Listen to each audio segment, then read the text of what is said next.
और पश्चिम बंगाल में टीएमसी के बागी खेमे ने खेला कर दिया है। स्पीकर रविंद्रनाथ बसु ने ऋतुव्रत बैनर्जी के नेतृत्व वाले विधायकों के समूह को मान्यता दे दी है। ऋतुव्रत बैनर्जी को विधानसभा में विपक्ष का नेता बना दिया गया है, विपक्ष का नेता चुन लिया गया है। स्पीकर की मंजूरी के साथ अब ममता बनर्जी की टीएमसी बनाम बागी खेमे का खेल शुरू हो गया है। हालांकि ऋतुव्रत बैनर्जी ने कहा है कि ममता बनर्जी मुख्य सलाहकार की तरह उनकी पार्टी का नेतृत्व करती रहे।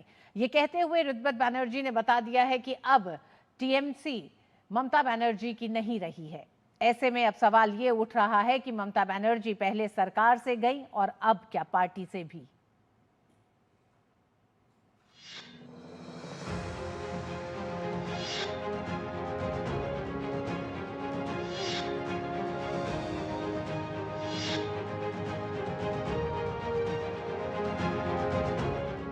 जिस पार्टी ने कभी बंगाल की राजनीति को अपनी मुट्ठी में कैद कर रखा था, आज उसी पार्टी में बगावत की आग धधक रही है। जिस ममता बनर्जी के एक इशारे पर पूरा संगठन खड़ा हो जाता था, आज उन्हीं की पार्टी के विधायक उनके नेतृत्व को चुनौती दे रहे हैं। तृणमूल कांग्रेस में ऐसा सियासी तूफान उठा है जिसने ममता बनर्जी और अभिषेक बनर्जी दोनों की मुश्किलें बढ़ा दी हैं। खेला होवे का नारा देकर बंगाल की राजनीति में धाक जमाने वाली ममता बनर्जी के लिए अब सबसे बड़ा खेल उनकी अपनी पार्टी के अंदर शुरू हो गया है।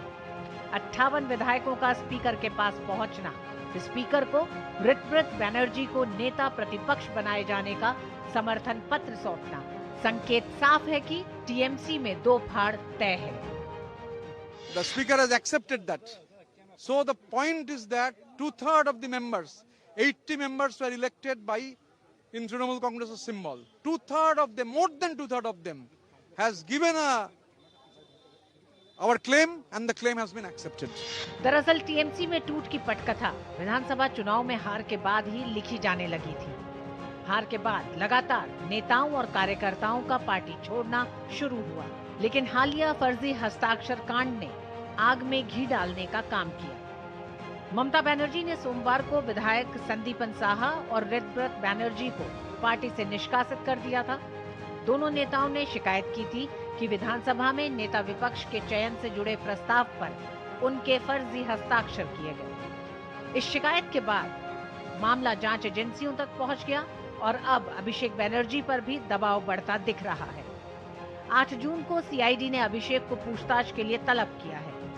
पार्टी से निकाले जाने के बाद दोनों नेताओं ने खुलकर मोर्चा खोल दिया।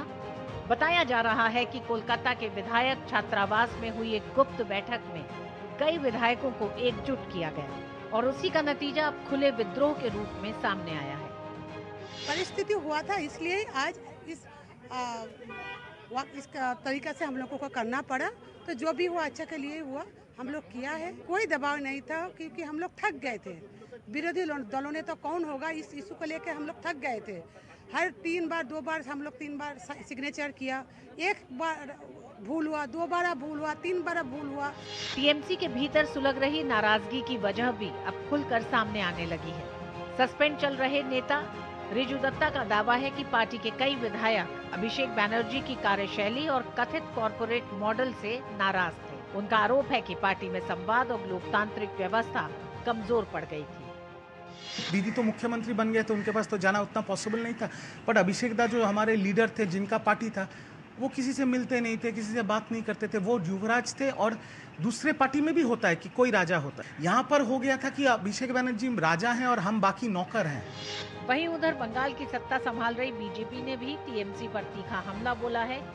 बीजेपी नेताओं का कहना है कि तृणमूल कांग्रेस अब ताश के पत्तों की तरफ बिखर रही है और पार्टी के भीतर भरोसे का संकट गहरा चुका है।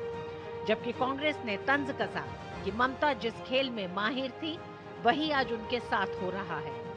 गौरतलब है कि कभी कांग्रेस तोड़कर ममता ने टीएमसी की नींव रखी थी। टीएमसी शिवसेना जैसा इतना पुराना पार्टी हमारे पार्टनर भी रहे और उनका विचारधारा, एक लड़ाई सब था, वो भी टूट गई सत्ता के खेल में परिवार से निकलने के लिए। और ये तो अभी कुछ ही साल आए थे, सत्ता भोगे सब लोगों ने, परिवार से बाहर जाना चाहता है समाज। इसलिए मुझे लगता है ये लड़ाई है परिवारवाद के खिलाफ। अब देखिए होता क्या है। दरअसल बगावत के संकेत पहले ही मिलने लगे थे। 31 मई को ममता बनर्जी ने टीएमसी विधायकों की बैठक बुलाई थी, लेकिन 80 में से केवल 20 विधायक ही बैठक में पहुंचे। 60 विधायकों की गैर मौजूदगी के बाद बैठक टालनी पड़ी। इसके बाद मंगलवार को ममता बनर्जी के धरने में भी कई नेता नजर नहीं आए।